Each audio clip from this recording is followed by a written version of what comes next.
બોલો સદગુરુદેવની જય, મોજેન સાહેબનો જય. મિત્રો, આપણે વાણી તો ઘણી સાંભળીએ છીએ રામાપીરની અથવા તો ઘણા બધા મહાપુરુષોની, પણ જે રામદેવ પીરના ધર્મપત્ની હતા નેતલદેવ, એમને ઉદ્દેશીને આપણે વાણી ક્યાંય સાંભળી નથી. પણ દિનલક્ષ્મણને એવો વિચાર થયો અને એવો આશયથી કે નેતલદેવ રામદેવ પીરને શું કહેવા માગતા હતા અને રામદેવ પીરે એમને આત્મસંતોષ કેવી રીતે આપ્યો એની એક વાણી હું તમને સંભળાવું છું. એ સ્વામી મારા રણુજા તણા રે રાજવીર, એ દયાળુ દયા કરજો રે. અને હું તો પાલવડો પાથરું રે મોટા પીર, એ દાસીનું દુઃખ હરજો રે.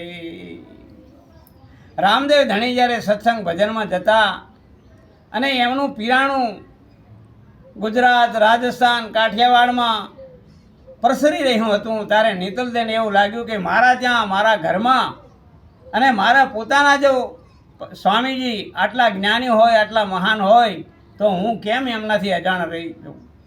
પછી રામાપીરે નેતલદેવને કહ્યું કે નેતલદેવ, આપણે નિધ્યા ધર્મની વાત છે, નિધ્યા ધર્મનું જે જ્ઞાન છે એ તમે સાંભળી શકશો?